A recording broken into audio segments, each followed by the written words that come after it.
Hello YouTube viewers, welcome to my show Camera Tuesday. In today's episode we're going to talk about Sony a7R Mark IV. So let's dive right into it. So let's discuss this about this mirrorless beast. So what the heck it is? Basically it's a 61 megapixel. Let that sink in. The biggest you can buy right now is like 50 megapixel or 40 megapixel full frame. This puppy goes to 60 megapixel full frame, 35 millimeter, not 35 millimeter like 35 millimeter super frame for movie, 35 millimeter full frame. So it's pretty badass.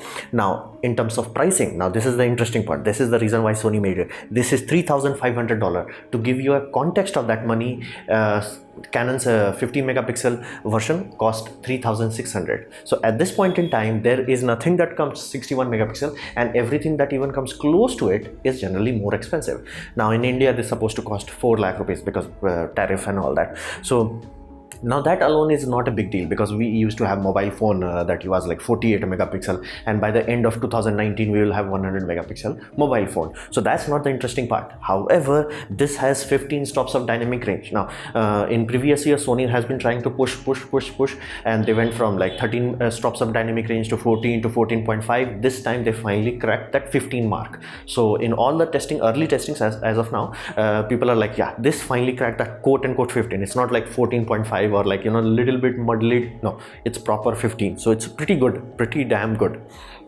Now because it's a 60 megapixel camera, the image file sizes are huge. To give you a context of that, 40 megapixel for JPEG and 125 megabytes for raw file. To think of it in this way, you should not even touch this camera anything less than 256 GB SD cards. Don't try it on 128 GB. You need big SD cards for this.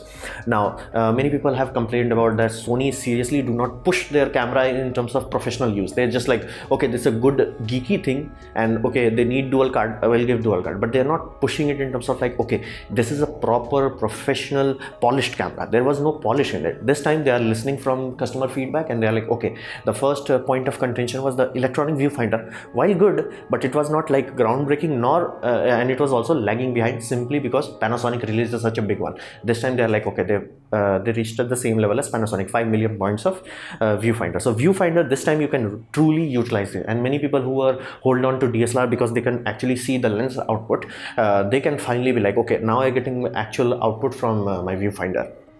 Because viewfinder is a really important part, especially for people who are jumping from DSLR to mirrorless. To having a very good viewfinder is an awesome thing.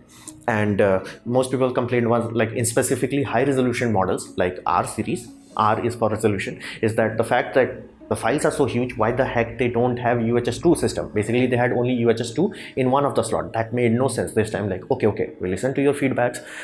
We have 2 UHS 2 slots. So basically you can buy very expensive card and enjoy your buffer clearing up very quickly. On top of that, many people also want to use this camera as a tethered studio camera. Basically you just have it somewhere and you just like shooting it, everything is going to your computer. Now that can be done by USB and Wi-Fi. Now however, the Wi-Fi was ludicrously slow because it was using the same old system of basically 2.5 gigahertz. It's a universal standard, but it's a very slow one, and it does have longer range. That's the benefit of it. However, this time they are like, okay, we understand nobody is using this in like long range scenario, so they are going to 5 gigahertz. Basically now you can transfer 125 megabyte file quite quickly. That's the whole point. This is time like, these are little things that people do to improve their experience. So if you buy this camera, the experience of this camera would be like, okay, now I understand it. Like now you will be like, okay, this is the camera which buttons have locking system. Everything is like much more thoroughly thought out, rather than just like, okay, somebody is making it out of a checklist. Checklist number 1, dual card slot, check. Checklist number 2, having a joystick, check. This is much more like, okay, we understood those things. Now let's make it useful.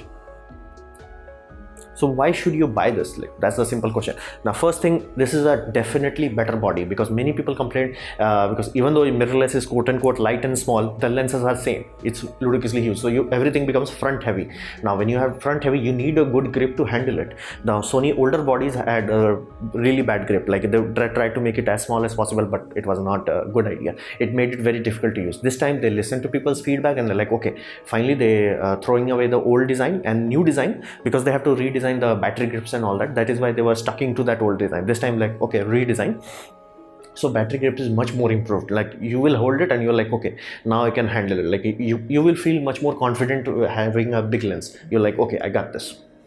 So body is improved, and that not only that okay, side grip is improved. They improved the fact that everybody complained about the flappy kind of door things. Now these are the little things that Canon and Nikon learned over the course of years. Like they took years to learn, and Sony is like, okay, now I get it. Like there is a reason why, even though we on paper they are better, people are still buying Nikon and Canon, simply because these little things makes a huge improvement. So they are like, okay, instead of having this whatever this flappy thing is, now they have doors. Again, still made out of rubber, that's awesome. So they are flexible, but they are like a doors. Benefit of that, they also improve the weather sealing. Rather than having whatever this is, they have much more improved weather sealing. Now buttons have lock, buttons are much more bigger, they are much more tactile. Little things, they are like, instead of following a checklist, they are like, okay, let's make it better. Like, you know, okay, instead of having a joystick that is so tiny that it hurts your thumb, they are like, okay, let's make it big. So these sort of thing will make your experience of using this camera much more better. You won't even notice it, and that's the whole point. You're not supposed to notice that you're using a camera. You're just like, okay, I point at something and now I have a photo. You're not supposed to think, okay, I'm gonna fight this joystick to move it here, or I'm gonna try to touch it. You're not supposed to think about that.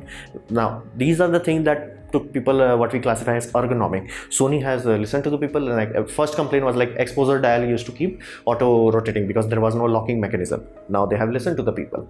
All the buttons were very hard to find out, like simply because they are just director button. Now they have a hinge, basically a hinge on the buttons. A hinge, I'm saying, basically a ridge there, so that will help you to find your buttons very much more accurately. So these little things, they are like, okay, now you will hold the camera body, you're like, okay, I got this. Like you will have much more trust in there. Better weather sealing is really important because Sony is not known for good weather sealing. Better autofocus. Now this is just an improvement kind of thing, because Sony has cracked the code of autofocus.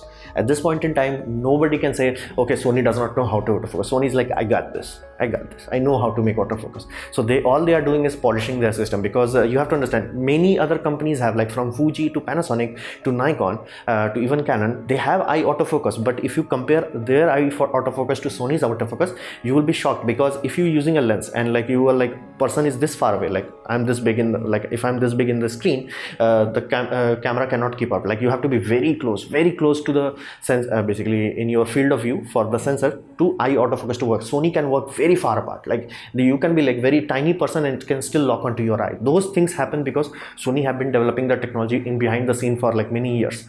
Now they are reaping the reward, and this time they are pushing it even further. So they went from 300 point autofocus to 500 point autofocus. Now that's not a big jump, because big jump is pointless from them at this point in time. They are just improving it. They are making it so good with autofocus algorithms and the fact that they have so much autofocus points that now they can detect cat eye, dog eye and everything. And they were showing this out in the stage. So people now are feeling much more confident in terms of eye autofocus.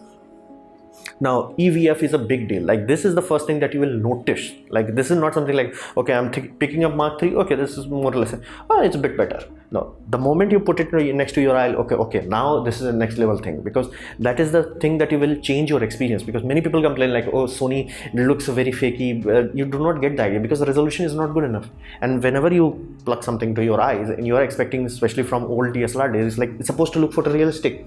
Because again, that resolution does matter. Here they have finally fixed it. Okay, we listen to your problems and like we fix them. These are the reason why you should buy it.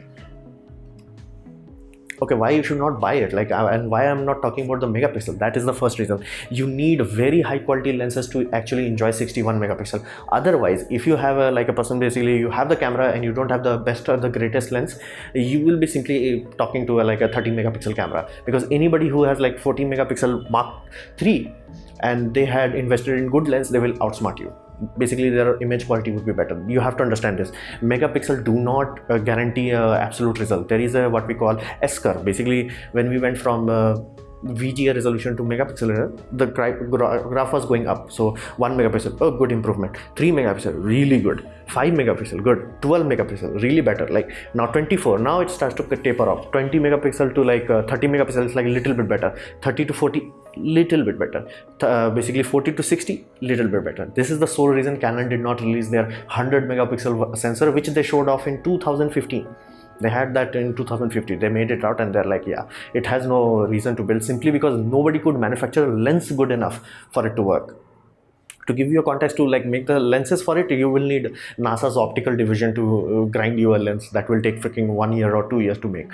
So lens is the biggest limitation. And if you don't have like a collection of G Master, highest quality G Master, I'm not talking old G Masters, new G Masters, specifically like 185mm f1.2 or something. I will put the link down below. Like this is the sharpest Sony lens as of now, and they have very good autofocus. You have to understand that if you have so high megapixel, everything will be out of focus most of the time. That is why you need to have the latest and greatest in terms of autofocus. You need to have the greatest tripod where there is. You have to understand. Otherwise, the moment you put it in Lightroom, the moment you do 1:1, you'll be like, what the hell?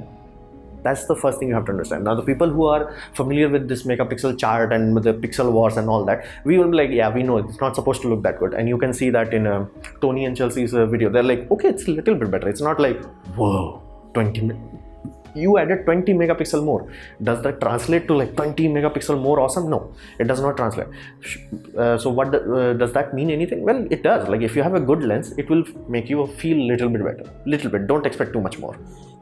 And their idea of like medium format killer, no, there is a reason why people want a bigger pixel pitch. There is a reason why product photography, specifically if you are trying to photograph a very luxurious watch and you show up with a full frame, they're like, there is the door, just go, there is the door. They're not going to talk about it. It's like there is a aspect of let's say status, where it's like, okay, medium format has a status. Like Playboy book magazines and all that, they never shoot in full frame. They have to shoot in medium format. It's a point of pride, so they have to do that. So you can't show up to those kind of shoots and you're like, yeah, I have a full frame. No, it does not. Even if mathematically, even if in all testing and all that, it is technically absolutely better, people will not allow you to do that. So comparing it to full medium format is pointless.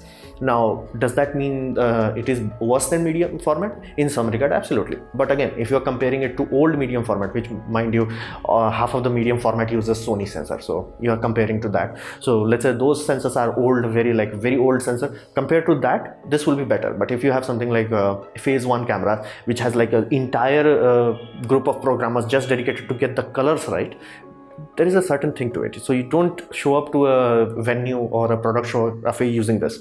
You will be kicked out. If they say bring medium format, bring medium format. Now, because of this megapixel, this also hampers the video quality of this, because now the processor has to take 61 megapixel, compress it down, and then extrapolate the color information and then give you 4K image. That's a very expensive task. So it does not do it very well. And even Sony themselves are saying, if you want the best video quality, use it in Super 35mm. Basically, it's a bit more APS-C crop. Now, of course, the image quality is more than good enough, and not to mention, if you are doing Super 35, you are doing basically most of cinema uses. So it's not a crop, but you are not getting full frame.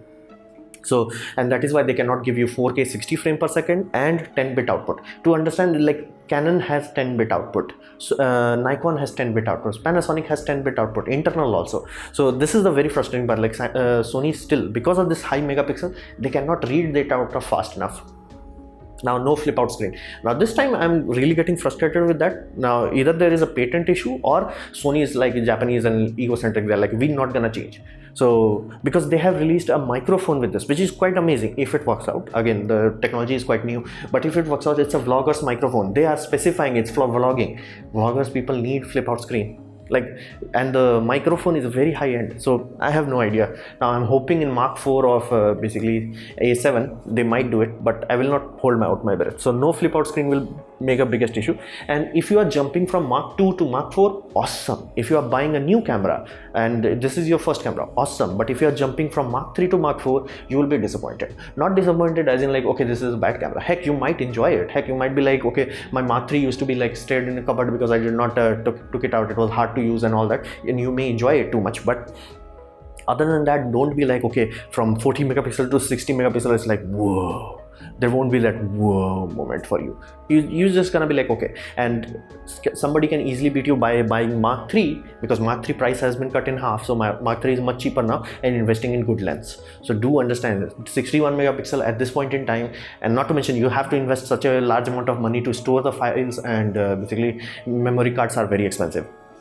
So that is why don't buy this camera thinking like this is a 61 megapixel. Buy this camera as a improved, polished Sony A7 series. Okay, those are my perspective. Then why the heck Sony released it? What is the Sony's angle? Basically, why Sony is doing this? Think of it this way: when Sony's A7 Mark III released, it changed the world. Now it changed the world in such a way that if you have gone before that camera and to any shopping site, it's like, okay, Adorama, Beat, whatever have you, and you're like, okay, show me the most sold camera. There was no Sony in there. There was like Canon, Nikon, Canon, and bottom somewhere Panasonic and all that. There was no Sony. However, because that $2,000 camera, that is cheap enough, $2,000 was a quote unquote cheap enough for full frame. They put so much in that reached to third spot in Amazon. That's a very big deal. That means they sold it like hotcakes. Like they actually sold enough of it that it's like, okay, now we are taking effort. However, because they sold enough of it and Canon and Nikon started to lose money, and like in terms of market share and all that, they're like, okay, now we're gonna release serious things. So Canon started to release their, Nikon started to release, and Panasonic also realized the micro four thirds system is inherently limited. They also jumped to full frame. So at this point in time, they have this many competitors. So to make sure they cannot compete, they flat out undercut them in the price. Same way $2,000 was undercutting all the DSLRs at that time. This time they are undercutting these cameras. Now you have to understand, none of them have the megapixel. However, they more or less match the cost. They are like $2,300, $2,700, or $3,800. So in this point of view, like you will be like, I can buy Panasonic high resolution, but it's much more expensive. Or I can buy Sony, which has everything now figured out, from autofocus to lens mount to everything figured out, and it's higher megapixel. So they are making sure the first time buyers will not even consider this. They're like, yeah, like only people who have already invested in Nikon lens or Canon lens, they will be like, okay, I can't do much. But anybody who's like, oh, Panasonic, or first time like, oh, let's go into Nikon or Canon, they will like, yeah, Sony. That is why Sony released it. And from price to spec points, basically for nerds and geeks or first time buyers, price to spec is really good. UHS 2 card slot, awesome. Dual UHS card 2 slot, super awesome.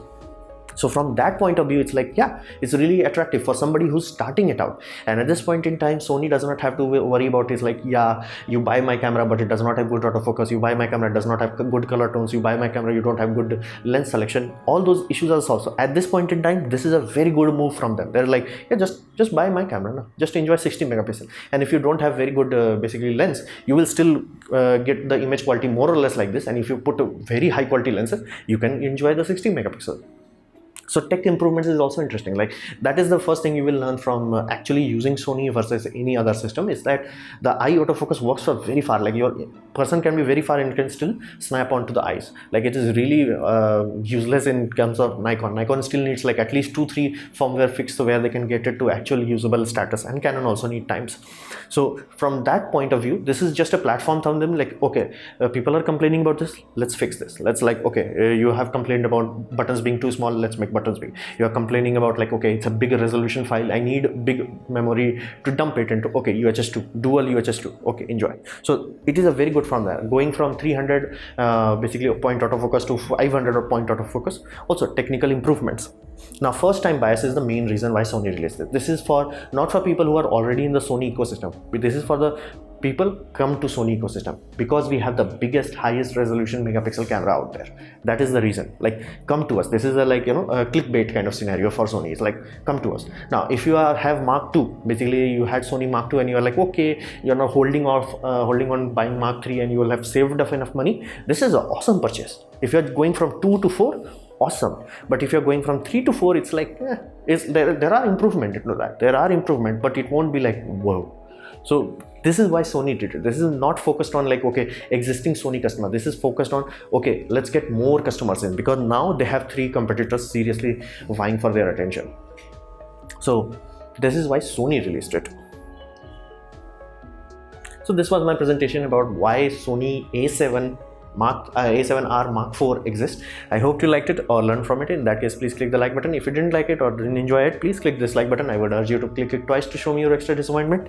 And please leave a comment because I reply to all of them. Subscribe, press the bell icon if you're free, and as always, thanks for watching.